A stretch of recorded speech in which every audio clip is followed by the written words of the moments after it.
राजस्थान प्रदेश के भरतपुर में एक किला है। इस किले में एक लड़का और एक लड़की दोनों घूमने के लिए जाते हैं। गार्ड मिलता है तो गार्ड से कहते हैं कि भैया हमें एक ऐसी जगह बता दो जहां पर कोई रोक ना सके, कोई टोक ना सके, बिल्कुल एकांत जगह। गार्ड समझ जाता है, उन दोनों को लेके जाता है। ले जाने के बाद एक एकांत जगह में कहता है कि जाओ, तुम्हारा जो मन है वो कर सकते हो, कोई रोक नहीं, कोई टोक नहीं। लेकिन लड़का लड़की कहते हैं कि हम तो अपनी वजह से नहीं बल्कि हम तो तुम्हारी वजह से कह रहे थे, अब तुम्हारा जो मन करता है वो कर सकते हो। जब लड़के ने ये बात कही तो गार्ड एकदम से परेशान हो जाता है, सोचने पर मजबूर हो जाता है कि ये लड़का और लड़की किस तरह की बातें कर रहे हैं। फिर गार्ड को फिर से ऑफर दिया जाता है कि लड़की है तुम्हारे सामने, चाहो तो शरीर के किसी भी हिस्से को छूकर टच करके देख सकते हो, चाहे तो इसके साथ कुछ भी कर सकते हो। गार्ड एकदम से घबरा जाता है, डर जाता है, कहता है कि साहब मेरे छोटे छोटे बच्चे हैं, ये बात अगर बाहर आएगी तो मेरी बहुत बदनामी हो जाएगी। लड़का और लड़की कहते हैं कि हम तो इसी तरह से घूमने के लिए जाते हैं, कोई भी मिल जाता है अनजान शख्स, उसके साथ हम कुछ ऐसे ही करते हैं और कोई दिक्कत कोई परेशानी नहीं है। गार्ड को लगता है कि शायद उसकी वीडियो बन रही है। जब उसने कहा कि वीडियो बना रहे हैं क्या आप, तो उन्होंने कहा नहीं नहीं, हम कोई वीडियो नहीं बना रहे हैं, कोई दिक्कत नहीं, कोई परेशानी नहीं है, अपना मोबाइल भी दिखाते हैं। आखिरकार गार्ड को मना लिया जाता है। गार्ड को सिर्फ इस बात के लिए मनाया जाता है कि तुम हक कर सकते हो, यानी कि गले मिल सकते हो और किस कर सकते हो। गार्ड तैयार हो जाता है, उस लड़की को गले लगाता है और उसको किस कर लेता है। गार्ड नहीं जानता था कि जो उसका भरोसा जीता गया था, उस भरोसे जीतने में ही उस लड़की की वीडियो बना ली जाती है और वो वीडियो सोशल मीडिया पर वायरल हो जाती है। जब ये वीडियो वायरल होती है तो इसके साथ एक और वीडियो वायरल हो जाती है। जैसे ही वीडियो अपलोड होती है, महज 3 दिन के बाद उस वीडियो को वहां से हटा दिया जाता है। तब तक लाखों की संख्या में लोग उस वीडियो को डाउनलोड कर चुके थे और उसके बाद उस लड़की का नाम पूरे राजस्थान प्रदेश ही नहीं बल्कि अलग अलग कई प्रदेशों में सुर्खियों में आ जाता है। आज की इस कहानी के माध्यम से ये जानने की कोशिश करते हैं कि पढ़ने में बहुत होशियार लड़की, जो कि पेशे से सॉफ्टवेयर इंजीनियर होती है, आखिरकार वो एक गंदी फिल्मों की हीरोइन कैसे बन जाती है। आदाब, नमस्कार, सत श्री अकाल। मैं उस्मान सैफी। आज की जो सच्ची घटना मैं आपको सुनाने जा रहा हूं, ये सच्ची घटना है राजस्थान प्रदेश के जैसलमेर की। दरअसल जैसलमेर की सच्ची घटना है और बात कर रहा हूं जनवरी 2025 की। जनवरी 2025 की बात है। एक लड़का और एक लड़की कार से वो घूमने के लिए निकले थे। तो सम का एरिया देखना था उन्हें, तनोट देखना था, रामगढ़ देखना था, जो भी उस आसपास के इलाके थे, चर्चित इलाके थे, उनको घूमना था। जैसे ही जैसलमेर से वो तनोट के लिए निकलते हैं, लगभग 121 किलोमीटर का सफर होता है। रास्ते में एक रामगढ़ पड़ता है। रामगढ़ से और तनोट के बीच में एक जगह लगती है। वहां पर एक सुनसान इलाका है, जहां पर दूर दूर तक कोई दिखाई नहीं दे रहा था। तभी एक 70 साल का एक बुजुर्ग आदमी दिखाई दे जाता है। जैसे 70 साल का बुजुर्ग आदमी होता है, गाड़ी उसके एकदम पास में रोकी जाती है और गाड़ी रोकने के बाद उससे पूछा जाता है कि बाबा जी एक बात बताओ, ये तनोट कितनी दूर यहाँ से पड़ेगा। तो वो कहते हैं कि अभी बस ज्यादा नहीं है, मुश्किल से 30-40 किलोमीटर के आसपास होगा और आप इस रास्ते से ऐसे निकल जाओ। जब ये रास्ता पूछा जा रहा था तब गाड़ी के शीशे पूरी तरह से नहीं खुले हुए थे, यानी कि थोड़े से खुले थे, जिसमें सिर्फ और सिर्फ चेहरा दिखाई दे रहा था, शरीर का बाकी हिस्सा दिखाई नहीं दे रहा था। जैसे जैसे बुजुर्ग आदमी बात कर रहा था वैसे वैसे धीरे धीरे शीशा उतार दिया जाता है और जो ड्राइवर की सीट पर बैठा हुआ है एक लड़का और कंडक्टर के साइड में बैठी हुई थी एक लड़की, जिसकी उम्र लगभग 23 साल के आसपास होती है। जैसे ही उस बुजुर्ग आदमी ने उस लड़की के चेहरे को देखा, उसके बाद फिर जब शीशा नीचे पूरी तरह से डाउन हो जाता है, वो जो बुजुर्ग देखता है उससे इतना गुस्सा आ जाता है। गुस्से में कहता है कि तुम्हें शर्म नहीं आती, जिस तरह के तुम कपड़े पहन के यहाँ घूम रहे हो। कपड़े नहीं, बिल्कुल बिल्कुल बिना कपड़े के वो लड़की थी, ऐसी नग्न अवस्था में बैठी हुई थी।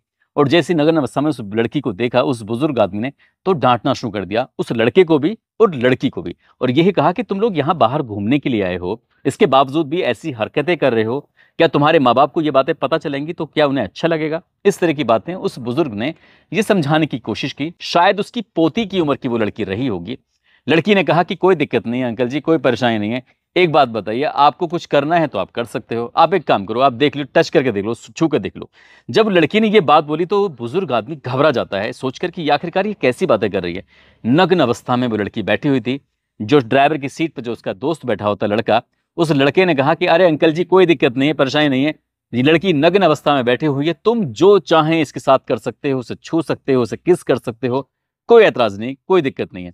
जब बार बार ये बात कही जा रही थी तो उस बुजुर्ग आदमी को भी लगता है कि जब कोई ऐतराज ही नहीं है, कोई विरोध ही नहीं है, कोई कहने वाला नहीं है, कोई देखने वाला नहीं है, कोई सुनने वाला नहीं है, तो फिर इस लड़की को छूने में कौन सी दिक्कत आ रही है। उस बुजुर्ग आदमी की उस लड़की पर नियत डोल जाती है और उसके शरीर के अलग अलग हिस्सों को वो बुजुर्ग आदमी टच कर देता है, छू लेता है। अब इसके बाद उस लड़की ने भी उस बुजुर्ग को और ज्यादा एक्साइटेड करने की कोशिश की और ये सब बातें, ये सब लम्हे एक हिडन कैमरे में कैद हो रहे थे। साथ ही जो लड़का था वो भी अपने मोबाइल से वीडियो बना रहा था और वीडियो बनाने के बाद जब वक्त बीत जाता है तब इस वीडियो को विदेशी वेबसाइट पर अपलोड कर दिया जाता है। 4 मई 2025 को जैसे ही ये वीडियो अपलोड होता है, उसके बाद ये तेजी के साथ वायरल होना शुरू हो जाता है। लाखों की संख्या में लोगों ने इसे डाउनलोड करना शुरू कर दिया और करोड़ों की संख्या में लोगों ने इसे देख भी लिया।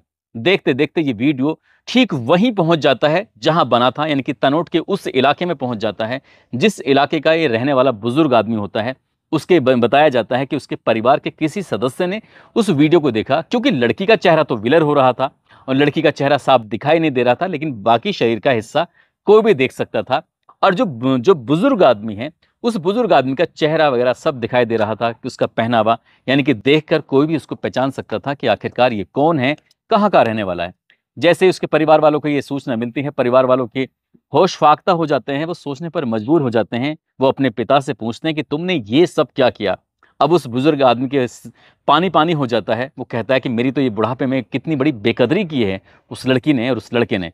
तभी परिवार के लोग तनोट थाने जाते हैं। वहां जाने के बाद मुकदमा दर्ज कराया जाता है। दरअसल एक वीडियो होता है 2 मिनट और 9 सेकंड का, और दूसरा वीडियो होता है 2 मिनट 30 सेकंड का, जो लगातार वायरल हुआ था। अब इसके बाद जब 4 मई को थाने में बात पहुंचती है, उसके बाद थाने में जाने के बाद पुलिस एफआईआर दर्ज कर लेती है। आईटी एक्ट की धाराओं में मुकदमा दर्ज कर लिया जाता है और एसएचओ सम थाना, जिनका नाम है सुरजाराम, इनको इस मामले की जांच पड़ताल दी जाती है कि आपको इसकी जांच पड़ताल करनी है।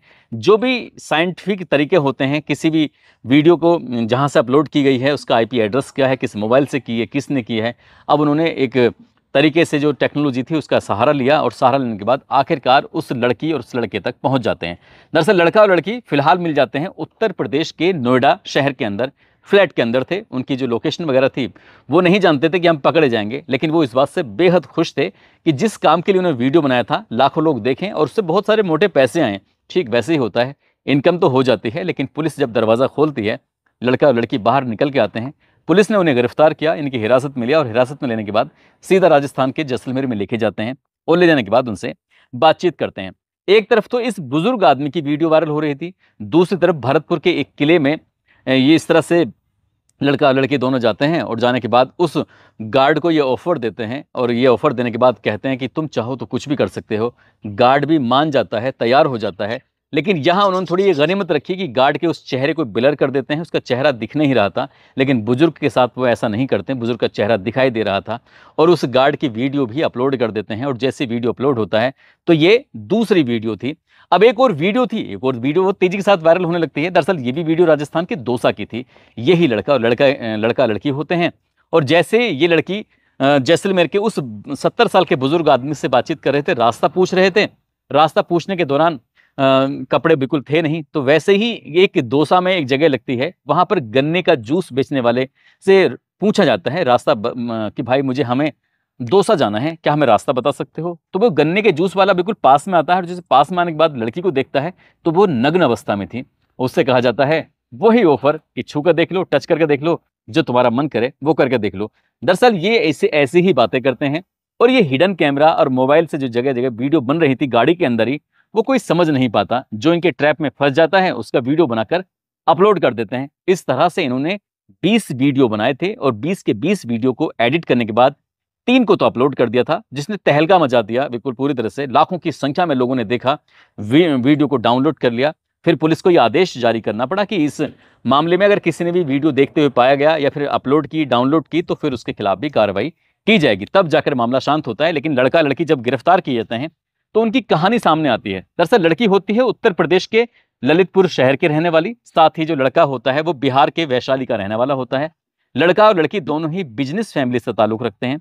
घर की स्थिति अच्छी खासी होती है। लड़की पढ़ने में शुरू से ही होशियार होती है। उस लड़की ने इंटर के बाद बीटेक की पढ़ाई की और बीटेक की पढ़ाई करने के बाद उसने दिल्ली की तरफ रुख किया। आखिरकार उसको नौकरी लग जाती है, सॉफ्टवेयर इंजीनियर बन जाती है। सॉफ्टवेयर इंजीनियर बनती है तो उसको 1 साल का पैकेज यानी कि 25 लाख रुपए मिल जाते हैं। 25 लाख का पैकेज था। ऐसा मान के चलिए 1 महीने में लगभग 2,10,000 रुपए के आसपास उसकी सैलरी थी। अब इतना पैसा होने के बावजूद भी उस लड़की का पेट नहीं भर रहा था पैसे से।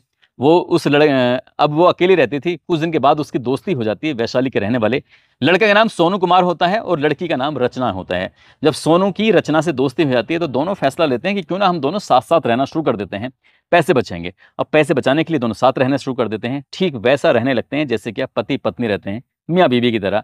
एक बिस्तर पर रहना, सोना, ये सब चीज़ें, खाना पीना, कोई ऐतराज़ नहीं, कोई रोक नहीं, कोई टोक नहीं, परिवार का कोई सदस्य देख नहीं रहा है, यानी कि इसे कहते हैं लिव इन रिलेशनशिप में रहना शुरू कर देते हैं। अब ऐसे ही करते-करते उनके दिमाग में आता है कि क्यों ना आपस में जो भी कुछ करते हैं तो उसका वीडियो बनाया जाए और वीडियो बनाने के बाद सोशल मीडिया पर अपलोड किया जाए। वीडियो बनाना शुरू कर देते हैं, सोशल मीडिया पर अपलोड कर देते हैं, अपने चेहरों को छुपा लेते हैं, ब्लर कर देते हैं ताकि किसी को पहचान ना पड़े। साथ ही वो आवाज़ को भी बदल देते हैं किसी भी एडिट सॉफ्टवेयर के माध्यम से उसकी आवाज़ को बदल देते हैं और आवाज़ बदलने के बाद इस तरह से वो कर रहे थे। लगातार ऐसे ही चल रहा था और चलते-चलते साल 2022 की बात है, उन्हें उतने लाइक, उतने सब्सक्राइब या फॉलोवर नहीं मिल पा रहे थे, इतने पैसे नहीं मिल पा रहे थे जितने क्या उन्होंने उम्मीद की थी। अब लगभग 2022 के आसपास की बात है, लड़का और लड़की ने फैसला किया कि क्यों ना थाईलैंड चलते हैं। और थाईलैंड जाने के बाद अब लड़की वहाँ की थाईलैंड में जाने के बाद क्योंकि बताया जाता है कि वहाँ कोई कुछ भी कर सकता है, कोई रोक-टोक नहीं है, कोई दिक्कत नहीं है। तभी उस लड़की ने बिना कपड़ों के कहीं भी खड़ी हो जाती है और जो पुरुष होते हैं, मर्द होते हैं, उन मर्दों को अपनी ओर आकर्षित करती है, उन्हें बुलाती है और उनसे वो अपने शरीर के अलग-अलग हिस्सों को टच कराती है और लड़का मौका पाते ही उस वीडियो को अपने मोबाइल में कैद कर लेता है। वीडियो बनाता है, अच्छी खासी संख्या में वीडियो बनते हैं और उसको वो सोशल मीडिया पर अपलोड कर देता है, यानी कि विदेशी वेबसाइट पर अपलोड कर देता है। वहाँ से उन्हें पैसे मिलने शुरू हो जाते हैं। तभी उनके दिमाग में आता है कि क्यों ना कुछ यूनिक कंटेंट तैयार किया जाए और ऐसे ही यूनिक कंटेंट अगर हम तैयार करेंगे तो शायद उससे ज़्यादा पैसा मिलेगा, सोशल मीडिया पर ज़्यादा इनकम हो जाएगी। जबकि उसको 25 लाख रुपए सालाना का पैकेज था, वो सॉफ्टवेयर इंजीनियर होती है।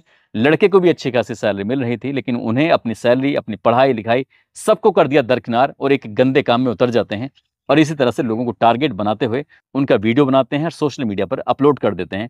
लेकिन पुलिस ने जब उन्हें पकड़ा, पकड़ने के बाद उनके खिलाफ कार्रवाई की। हालाँकि 14 मई 2025 को उन दोनों को सशर्त ज़मानत मिल जाती है और ज़मानत मिलने के बाद मामला क्योंकि अभी पुलिस के हाथ में है, मामला कोर्ट जाएगा, उसके बाद फिर कहानी आगे कोर्ट क्या सज़ा तय करेगा ये तो बात की बात है। लेकिन लड़की के घरवालों को, लड़के के घरवालों को उनकी जो कृत्य था, उनके जो घिनौना काम था वहाँ तक पहुँच जाता है। उनके परिवार के लोगों को कितनी ठेस पहुँची होगी कि लड़की को उसकी मनमाफ़िक पढ़ाया और उस पढ़ने के बाद भी उसने ऐसी हरकतें की, वो वाक़ई कितने अफ़सोस की बात है।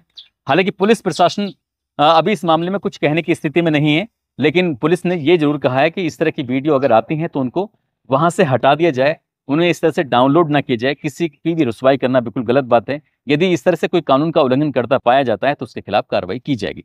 दोस्तों, इस पूरे घटनाक्रम को सुनाने का उद्देश्य किसी को परेशान करना नहीं है, किसी का दिल दुखाना नहीं है, बल्कि आपको जागरूक करना है, आपको सचेत करना है। जिस तरह से इस लड़की ने ये काम किया है, वह वाक़ई अपने आप में बहुत ही गलत है, बहुत गंदा है, घिनौना है और उसने ना केवल अपने परिवार वालों का विश्वास तोड़ा है, बल्कि जिसके साथ वो आगे भविष्य में ज़िंदगी बिताएगी, शादी करेगी, उसका भी विश्वास टूटा है, क्योंकि ये बात कभी छिप नहीं सकती। जो भी उसने किया है, पूरी ज़िंदगी उसके साथ रहेगा। इसलिए कुछ भी गलत करने से पहले हज़ारों बार सोचना चाहिए और सतर्क रहना चाहिए कि आप लोग कर क्या रहे हैं। जाते-जाते ये संजीत कुमार यादव हैं, आज इनका जन्मदिन है। साथ ही ये आज़मगढ़ के रहने वाले अहमद अब्बास हैं, उनके बेटे फ़ज़ल अब्बास। आज इनका फ़ज़ल अब्बास का भी जन्मदिन है। इनको जन्मदिन की ढेरों सारी शुभकामनाएँ, बहुत-बहुत मुबारकबाद। साथ ही सुरेंद्र सिंह रीना हैं, इनकी बेटी है कृति। कृति का आज जन्मदिन है, इनको जन्मदिन की ढेरों सारी शुभकामनाएँ। साथ ही सुरेंद्र सिंह और उनकी पत्नी रानी की आज शादी की सालगिरह है, उनको शादी की सालगिरह की भी बहुत-बहुत शुभकामनाएँ, बहुत-बहुत मुबारकबाद। और फिरोज़ाबाद के रहने वाले लोधी मनोहर राजपूत हैं, उनकी पत्नी हैं ललिता राजपूत। आज इनकी भी शादी की सालगिरह है, इनको भी शादी की सालगिरह की बहुत-बहुत शुभकामनाएँ, बहुत-बहुत मुबारकबाद। कुछ लोगों ने नाम लेने की अपील की है, जिसमें लखनऊ के हैं आरजे शानू, जो कि रहने वाले कानपुर के हैं, लेकिन वहाँ पर आरजे रेडियो जॉकी हैं। साथ ही हरप्रीत सिंह हैं, जो पंजाब के रहने वाले हैं। नूरुल खान पटना से हैं, नफीस खान बाराबंकी से, सर्वेश कुमार झांसी से, गणपत सिंह राजस्थान से, प्रदुमन यादव पटना से, नीतीश कुमार बिहार से, मोहसिन अली दुबई से, आनंद पाल सूरत से, बिपिन यादव मथुरा से, जमील अहमद सऊदी अरब से, भागलपुर से राशिद खान, शहनाज रूबी, संगीता चौधरी, पंकज पासवान बिहार से, गोविंद घोष उनकी पत्नी है, सुष्मिता घोष जो कि त्रिपुरा से हैं, रविंद्र यादव, श्याम किशोर, फिरोज अब्बास, साबिर मलिक बागपत से। आप सब लोग अपना ख्याल रखें, सुरक्षित रहें। जय हिंद, जय भारत।